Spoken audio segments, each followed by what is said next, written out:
বাইনার রাজুলি ওয়া বাইনাশ শিরকি ওয়াল কুফরি তারকুস সালাহ। একজন ব্যক্তি শিরিক আর কুফরের মধ্যে পার্থক্য হচ্ছে নামাজ ছেড়ে দেওয়া। বুঝাইতে পারছি? আমি বলি নাই, জাবের রাদিয়াল্লাহু আনহু বলছে। বলেন না যে নতুন কথা বলছি। আরে ভাই, আপনি শুনেন নাই? এটা 1450 বছর পুরনো। আপনার মুহাদ্দিসরে জিজ্ঞেস করেন না, জিজ্ঞেস করেন না আপনার এখানে আলিয়া মাদ্রাসার প্রিন্সিপালকে, জিজ্ঞেস করেন না আপনার মসজিদের জুমার খতিবকে, জিজ্ঞেস করেন না আপনার পাড়ার ডাবল টাইটেল পাস মাওলানাকে। বলেন না যে মাওলানা সাহেব, খতিব সাহেব, একটু বলেন না নামাজ ত্যাগকারীর বিধান ইসলামে কি? বুখারী, মুসলিম, তিরমিজি, আবু দাউদ, মুসনাদ আহমেদ, বাইহাকি, মুআত্তা মালিক। হ্যাঁ, আপনি যে বইগুলোর নাম জানেন ওনাকে বলেন না যে সবগুলা বইকে একত্রিত করে সবগুলা বই থেকে নির্যাস বের করে সালাত ত্যাগকারীর বিধান কি ইসলামে একটু আমাকে পড়ে শোনান।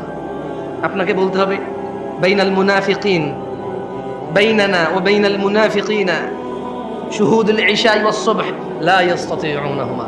আপনার মোল্লা, মুন্সি, মুহাদ্দিস আমার মতো আর কি, যারা আপনারা ৩-৪ হাজার টাকা বেতনে রাখেন, দাম নাই আর কি, যারা আমার মতো যাদের মসজিদের ইমামদের, হ্যাঁ, ওনাকে বলেন না, বলেন না যে হুজুর আমি শুধু জুমা পড়ি, তাও রুকুতে যায় নামাজ ধরি, সালাম ফিরানোর পর সবার আগে বের হওয়া লোকটা আমি খুব চালাক, 2 রাকাত বরাবর পাইয়া যাই। সবাই পড়ে 5 মিনিট নামাজ 2 রাকাত পায়, আমি পড়ি 3.5 মিনিট, তারপর 2 রাকাত পাই। কেমনে? সবাই বুকা আল্লাহু আকবার যায় ধরতে নামাজ, আমি সোজা রুকুতে যাই পাইছি 1.5 মিনিট পড়ার পরে। তার মানে আমি টাইম সেভ করছি, দারুন। আমি যে কি বুদ্ধিমান, আল্লাহ, আমি যে কি চালাক। ইমাম সাহেব, আপনি বুঝেন না, আপনি জানেন না আমি কত ক্লেভার, আমি হেভি জিনিয়াস টাইপের জিনিস। হ্যাঁ, চিন্তা করেন, তোরা 5 মিনিট পড়ে 2 রাকাত, আমি 3.5 মিনিট পড়ে 2 রাকাত আমি। এবং ইমাম সাহেব নামাজ শুরু হয় আল্লাহু আকবার দিয়ে, শেষ হয় আসসালামু আলাইকুম দিয়ে। আমি আসসালামু আলাইকুম বলছি, সবার আগে লোকটা আমি বাইরে হয়েছি, তার মানে নামাজ শেষ, আমি নাই ওইখানে, আমি টাইম সেভ করছি। আপনি চালাক না? এই ছেলে, তুমি চালাক না? তুমি তো এটাই করো। তোমার হুজুরকে বলো না, তুমি যাকে বিশ্বাস করো তাকে বলো না যে ইসলামে হাদিসের যে গ্রন্থগুলো আছে ওখান থেকে একটু বলেন তো, আমি শুধু জুমার 2 রাকাত পড়ি, আর কোনো নামাজ পড়ি না আমি, আর ঈদের নামাজ পড়ি, আর কেউ মারা গেলে আমার, তাও যদি আমার নানি, দাদি, নানা, নানু, খালা, খালু, ফুফা, ফুফি, হ্যাঁ, আত্মীয় স্বজন, চাচা, জ্যাঠা, একেবারে নিকটবর্তী হলে আমি জানাজা অংশগ্রহণ করেছি, এর বাইরে আমি নামাজ পড়ি না, আমার বিধান কি ইসলামে? শুনেন, আপনার হুজুর থেকে শুনে নিয়েন, শুনে নিয়েন আপনার আলেম থেকে, শুনে নিয়েন আপনার বিশ্বস্ত মানুষটা থেকে, যাকে আপনি শ্রদ্ধা করেন। আজকে আমাকে নিয়ে আসছেন, আমি বলে দিই, দেখিয়ে এগুলো এসে বলতে হবে। যদি সে আপনাকে আদর করে এইভাবে মাথা বুড়ি বলে যার সমস্যা নেই, ঠিক হয়ে যাবে, তো ওনার ব্যাপার। আর যদি বই থেকে নিয়ে আসে কথা, কোথায় থেকে? বই থেকে নিয়ে আসতে বলবে যে বাইনানা ওয়া বাইনাল মুনাফিকিন শুহুদুল ইশা ওয়াস সুবহ লা ইস্তাতিউনাহুমা। বলতে হবে যে আল্লাহর নবী বলছে আমাদের মুসলমানদের আর মুনাফিকদের মধ্যে পার্থক্য হচ্ছে ফজর আর ইশায় উপস্থিত হওয়া। লা ইস্তাতিউনাহুমা, মুনাফিকরা ফজর আর ইশায় উপস্থিত হতে পারে না। আল্লাহ নবী মুনাফিক বলছে নাকি? আপনি আজকে শুনছেন এটা? কি বলেন? 1450 বছর পুরনো। এটা আমি বলতে হচ্ছে কেন জানেন? আপনি বলুন যে দূর থেকে কোন ছেলে আসছে, বাপ দাদার 14 গোষ্ঠী শুনি নাই, নতুন কথা কয়। না না, আপনি শুনছেন আজকে, এইটা নতুন কথা না, এটার বয়স 1450 ক্রস করছে। কেমন? মানে আপনার আব্বার আব্বা, তার আব্বার আব্বা, তার আব্বার আব্বা, তার আব্বার আব্বা, তার আব্বার আব্বা, তার আব্বার আব্বা, তাদের সবার আব্বার আব্বার আগে কথা এটা।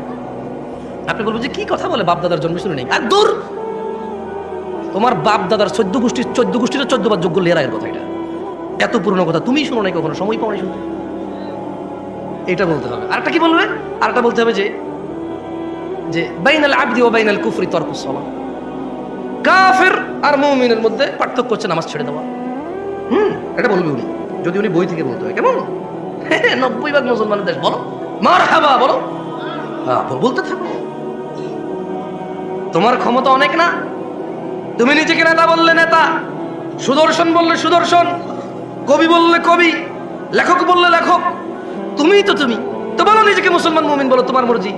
কিন্তু মনে রাখবা, ইয়াউমা লা তামলিকু নাফসুন লিনাফসিন শাইআ ওয়াল আমরু ইয়াউমাইযিন লিল্লাহ। ওই দিনকে ভয় করো যেদিন কোন মানুষের কোন ক্ষমতা কোন কাজে আসবে না, একচ্ছত্র মালিকানা সিদ্ধান্ত নেওয়ার ক্ষমতা থাকবে কার? ওই দিনকে ভয় করো। ওই দিন মুসলমান বললে মুসলমান হওয়া যাবে না। আল্লাহর নবী বলে গেছে যে নামাজ ত্যাগ করে সে কুফরি করে। এখন বলবো জামশেদ মজুমদার এসে ফতোয়া দিয়েছে নামাজ ছাড়লে কাফের। আমি কখন বললাম রে ভাই? জাবের রাদিয়াল্লাহু আনহু বলছে আল্লাহর নবী বলছে যে নামাজ ছাড়ে সে কাফের, যে নিয়মিত নামাজ ছেড়ে দেয়, যে নামাজকে পরিত্যাগ করেছে, যে নামাজকে ছেড়ে দিয়েছে, যে নামাজকে নামাজের সাথে কোনো সম্পর্কই রাখলো না, নিজের সম্প্রীতি রাখলো না, কিছু রাখলো না, যে শরমে নামাজ পড়ে, জুমা না পড়লে মানুষে কি করবে? আরে বেটা ভাই আমার, জুমা আর জোহর দুইটাই ফরজ। কেমন? জুমার দিনের যে 2 রাকাত জুমা আর শনিবারের যে 4 রাকাত জোহর দুইটাই ফরজ। কেমন? আল্লাহ আমাদেরকে বোঝার তৌফিক দান করুন। তো আপনাদেরকে এমন একটা তথ্য, আর একটা বললাম, বাইনার রাজুলি ওয়া বাইনাশ শিরকি ওয়াল কুফরি তারকুস সালাহ। নিশ্চয় বান্দা মুশরিক কাফেরের মধ্যে পার্থক্য হচ্ছে নামাজ। বহু দূর থেকে আসছি, এই পুরো কাউনিয়ার সবাই যদি জান্নাতে চলে যায়, যদি আমি না যেতে পারি, এটা আমার কোনো সফলতা নাই। এই পুরো কাউনিয়ার সবাই যদি জাহান্নামের নিম্ন স্তরে চলে যায়, যদি আমি মুক্তি পেয়ে যাই, এতে আমার কোনো লস নাই। তাই এমন একটা ইবাদতের কথা, এমন একটা দুষ্কৃতির কথা, এমন একটা পাপের কথা বলে যেতে চাই, যেই পাপকে পরোয়া করলে এই রাজাঘাটের মানুষের জান্নাত হবেই হবে। আমি বলিনি, আল্লাহ বলেছে। যদি রাজাঘাটের নারী ও পুরুষরা, যদি রাজাঘাটের ধনী ও দরিদ্ররা, যদি রাজাঘাটের যুবক ও বৃদ্ধরা, সুস্থ অসুস্থরা যদি সিদ্ধান্ত নেয় এই পাপ সম্পর্কে আমরা সতর্ক হব, জীবনের শেষ নিঃশ্বাস পর্যন্ত এই পাপ থেকে বেঁচে থাকবো, তবে তাদের সফলতা কেউ ঠেকাইতে পারবে না।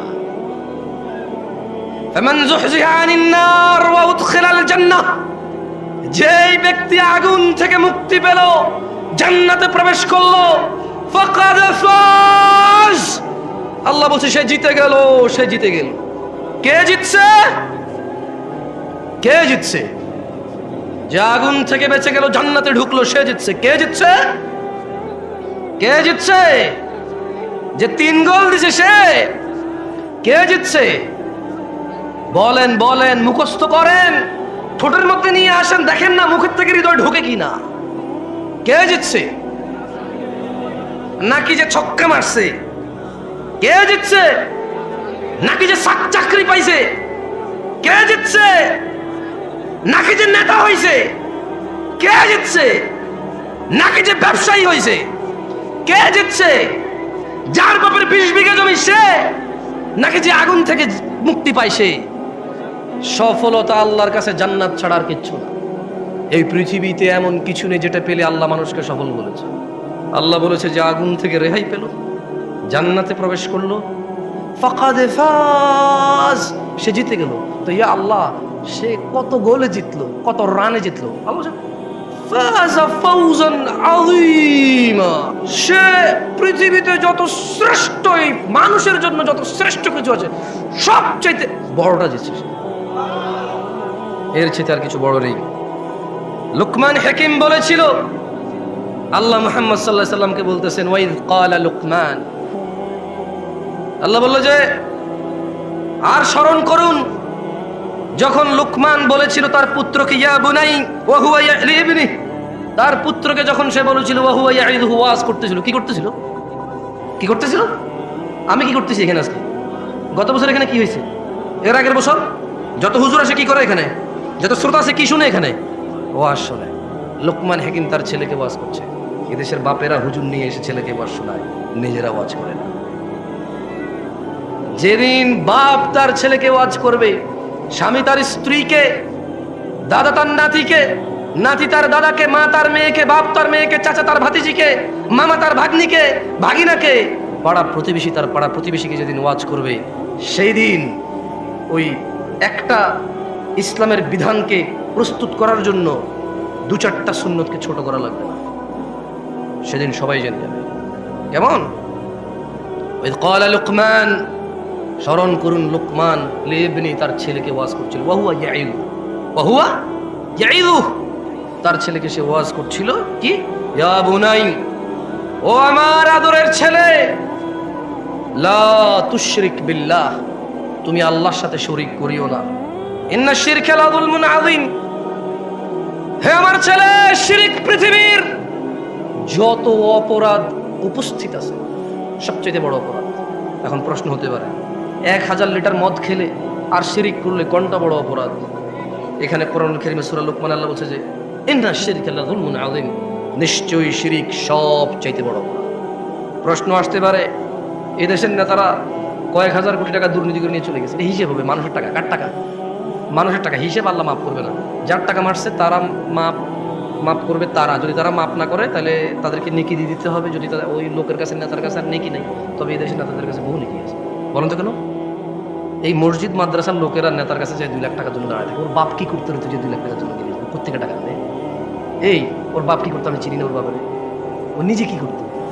এই মসজিদে 1 লাখ, ওই মাদ্রাসায় 2 লাখ, ওই স্কুলে 5 লাখ, ওই এতিমখানা মেয়ের বিয়েতে 10 লাখ আনে করতে গেলে টাকা। ওর বাপের কয় বিঘা জমি ছিল? কি ব্যবসা করে? কত ব্যবসার নাম? ওর কাছে চাই যা দাঁড়ায় থাকো টাকার জন্য।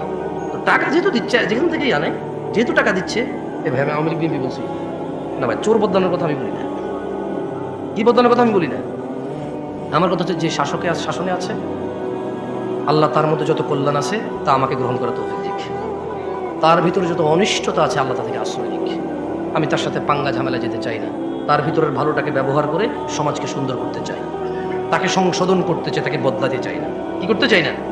বদলাতে চাই না, কারণ আমি নামই জানি না তাকে বদলায় কাকে নিয়ে আসবো। সবাই চোখ, ঠিক আছে? তো সংশোধন লাগবে, বদলানো লাগবে না। কি লাগবে না? সংশোধন লাগবে। আল্লাহ আমাদেরকে সংশোধন হওয়ার তৌফিক দান করুন। তো 2000 কোটি টাকা যদি কেউ চুরি করে বিদেশ নিয়ে চলে যায় বা দেশে রেখে দেয় বা কিছু একটা করে, তো যাদের টাকা সে মারবে আল্লাহ বলবে যে আমি মাফ করবো না। তো সে বলবে যে তোমার টাকা তো মেরে দিয়েছি, কি করবো? সে লোক বলবে যে নেকি দাও। তো এখন এই যে মসজিদে 2 লাখ দেয়, মাদ্রাসায় 2 লাখ দেয়, এতিম বাচ্চাদের বিয়ে করা, দেখলো ভালো কাজ নাকি খারাপ কাজ? পাহাড় সমান নেকি থাকবে না তার কাছে, কারণ সে প্রচুর দান করে। কি করে? ওইখানে আরেকটা কথা বলা ভালো, যদি সুনামের জন্য, দানবের জন্য দান করে তাহলে নেকি ওটাই নাই, ওটা রিয়া হয়ে উল্টো ওটা একটা গুনায় পরিণত হবে। কেমন? আর যদি মন মানসিকতা ভালো হয়, একটু মন নরম, ভালো মন মানসিকতা, এটা এতিম বাচ্চা বিয়ে করে দিচ্ছে, যাক কিছু টাকা দাও হয়ে যাবে। অথচ টাকাটা কিন্তু সে চুরি করে, ডাকাতি করে, বদমাইশি করে, কিছু হালাল আছে কিছু হারাম আছে মিশ্রিত। কেমন? কিছু হালাল কিছু, ওটা সরি নেতা বলবো না, ওটা ব্যবসায়ীরাও করে। 2 নাম্বার 4 নাম্বার 6 নাম্বার মালামাল বিক্রি করে নাকি করে না? গ্রামের মোড়লে করে, ওটা কিন্তু নেতা না। আপন বড় ভাইয়ে করে, রাস্তার জমি নিজে নিয়ে ছোট ভাইকে ওই পিছের জমি দিয়ে দেয়, বোনের সাথে ভাইয়ে করে। তো আমি আসলে শুধু নেতা বলবো না, আমি আসলে আমরা মানুষ, এই সমাজের মানুষগুলো আমরা খারাপ। ভাই হিসেবে ভাইয়ের সাথে খারাপ, ভাই হিসেবে বোনের সাথে খারাপ, ছেলে হিসেবে বাপের সাথে খারাপ, নেতা হিসেবে সমাজবাসীর সাথে খারাপ, ব্যবসা হিসেবে কাস্টমারের সাথে খারাপ, স্বামী হিসেবে স্ত্রীর সাথে খারাপ, বাপ হিসেবে ছেলের সাথে খারাপ। এটা হচ্ছে আমাদের স্বভাব। বুঝে আসছে? তো আসলে কোনো একটা লোককে এইভাবে দোষ, মানে নেতা হয়েছে এই জন্য দোষ, এটা না। আসলে আমাদের স্বভাবগত জাতি, এই দেশের মানুষের আমরাই খারাপ। বুঝে আসছে না আসলে আপনার? তো এখন ইন্না শিরকা লাযুলমুন আযীম, লুকমান বলছে যে ছেলে তুমি আল্লাহর সাথে শিরিক করিও না। কেন? বলে যে শিরিক সবচেয়ে পৃথিবীর বড় অপরাধ। তো এখন যদি আপনি প্রশ্ন করেন কত বড় অপরাধ, 1 লাখ কোটি টাকা যদি মারিয়ে দেওয়া হয়, এটা কিয়ামতে আল্লাহ মাফ না করলে, এ হলো চোর যে টাকা মারছে, এ হলো যার সম্পদ তারা, বা সে একক বা তারা অধিক, এর যত নেকি আছে একে দিতে হবে। দিতে দিতে আর নেকি নেই, কিন্তু লোক বাকি আছে। এখন এই পৃথিবীতে এমন একটা মানুষ আছে যার গুনাহ নাই? আছে? একটা মানুষ কি পাওয়া যাবে যার গুনাহ নাই? তো এখন এই যে ওই যে চোর বাটপার অন্যের হক মেরে খাইছে, এর কাছে আর নেকি নাই, এখন লোক বাকি আছে যাদের হক এর কাছে রয়ে গেছে, এদের গুনাহগুলো সব এর কাছে আসবে। ইন্না লিল্লাহি ওয়া ইন্না ইলাইহি রাজিউন।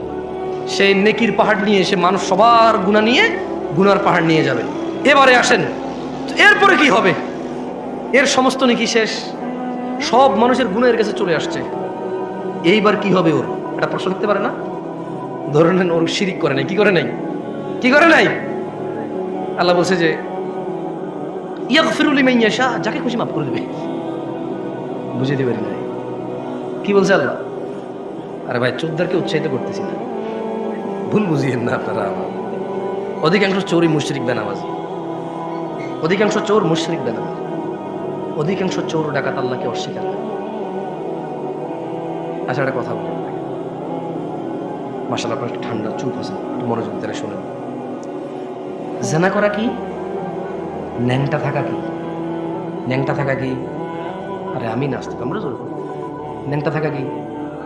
গুনাহ। গুনাই তো, হারাম তো গুনাহ।